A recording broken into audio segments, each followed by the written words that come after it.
প্রিয় দর্শক, এই মুহূর্তে ডাকসু নির্বাচন শুরু হয়ে গেছে কার্যক্রম। বাংলাদেশে অষ্টমবারের মতো অনুষ্ঠিত হচ্ছে ঢাকা বিশ্ববিদ্যালয় কেন্দ্রীয় ছাত্র সংগঠন ডাকসু নির্বাচন। সর্বশেষ 2019 সালে বিতর্কিত ডাকসু নির্বাচনে 6 বছর পর আয়োজিত এবারের নির্বাচন মোট ভোটার সংখ্যা 39,775 জন। এর মধ্যে পুরুষ ভোটার 20,873 জন এবং নারী ভোটার সংখ্যা 18,902 জন। পুরুষ ও নারী ভোটারের সংখ্যায় পার্থক্য খুব বেশি নয়। মোট ভোটারের অর্ধেকের কাছাকাছি নারী ভোটার। আজ 9 সেপ্টেম্বর সকাল 8টা থেকে বিকাল 4টা পর্যন্ত কেন্দ্রের 810টি বুথে ভোট অংশগ্রহণ চলবে। ইতিমধ্যে তা শুরু হয়ে গেছে। এবারের ডাকসু নির্বাচনে প্রতি ভোটারের কেন্দ্রীয় সংসদের 28টি হল সংসদের 13টি পদ মিলিয়ে মোট 41টি পদে ভোট দেবেন। একটি পদে দাঁড়িয়েছেন 471 জন প্রার্থী, যার মধ্যে নারী প্রার্থীর সংখ্যা 62 জন।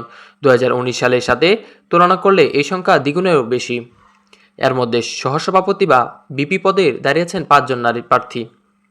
18টি আবাসিক হল সংসদ 13টি করে মোট 234টি পদে পদোন্নতি করছেন 1108 জন।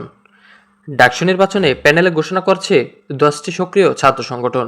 ছাত্র দলের আবিদ হামিদ প্যানেল, গণতান্ত্রিক ছাত্র সংসদের বৈষম্যবিধি শিক্ষার্থী সংসদ, ছাত্র শিবিরের ঐক্যমত্য শিক্ষার্থী জোট, বামপন্থী কয়েকটি সংগঠনের প্রতিরোধ পর্ষদ, উমামা ফাতেমা নেতৃত্বে স্বতন্ত্র ঐক্যজোট, ছাত্র অধিকার পরিষদের ডাকসু ফরঞ্জের ইসলামী ছাত্র আন্দোলনের সচেতন শিক্ষার্থী, বৈষম্যবিধি ছাত্র আন্দোলনের সাবেক সমন্বয়ক মাহিন সরকারের স্বতন্ত্র প্যানেল ভিউ ফার্স্ট এবং 3টি বাম জোটের অপরাজয়ের 11 অদম্য 24 প্যানেল পদোন্নতি করছে। এছাড়া অন্যান্য স্বতন্ত্রদের প্যানেলে রয়েছে। নির্বাচনের স্বচ্ছতা ও নিরাপত্তা নিশ্চিত করতে বিশ্ববিদ্যালয় ক্যাম্পাসে মুক্ত করা হয়েছে বিজিবি সদস্যদের। সময় শেষ হবার পর তাৎক্ষণিকভাবে শুরু হবে ভোট গণনা। থাকছে ভোটারের ফলাফল সরাসরি এলডি স্ক্রিনে প্রদর্শনের ব্যবস্থা। ডাকসু নির্বাচনের জন্য নির্ধারিত 8টি কেন্দ্রে হলো কার্জন হল, শারীরিক শিক্ষা কেন্দ্র, টিএসসি, ঢাকা বিশ্ববিদ্যালয় ক্লাব, সিনেট ভবন, উদয়ন স্কুল অ্যান্ড কলেজ, ভূতত্ত্ব বিভাগ এবং ইউল্যান্ড স্কুল অ্যান্ড কলেজ। এরপরে কার্জন হল কেন্দ্রে ভোট দেবে ডক্টর মোহাম্মদ শহীদুল্লাহ, অপর ওমর একুশে ফজলুল হক মুসলিম হলের শিক্ষার্থীরা। শারীরিক শিক্ষা কেন্দ্রে ভোট দেবে জগন্নাথ হল, শহীদ সার্জেন্ট জহুরুল ও সলিমুল্লাহ মুসলিম হলের শিক্ষার্থীরা। টিএসসি কেন্দ্রে ভোট দেবে রুকেয়া হলের শিক্ষার্থীরা, কবি সুফিয়া কামাল হলের শিক্ষার্থীরা ভোট কেন্দ্রে ভোটান্ত দিবে।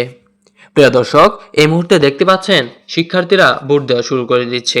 ইতিমধ্যেই ভোট গ্রহণ করা শুরু হয়ে গেছে। সকাল থেকেই ছাত্রছাত্রীরা ভিড় করছে। স্কুল অ্যান্ড কলেজে ভোট দেবে শামসুন্নাহার হলের শিক্ষার্থীরা। উদয়ন স্কুল অ্যান্ড কলেজ কেন্দ্রে ভোট দেবে সূর্য সেন, মুক্তিযোদ্ধা জিয়াউর রহমান, কবি জসিমউদ্দিনের হলের শিক্ষার্থীরা। 1921 সালে ঢাকা বিশ্ববিদ্যালয় প্রতিষ্ঠিত হবার পর 4 বছর পর থেকেই শুরু হয় কেন্দ্রীয় ছাত্র ইউনিটের ভোট।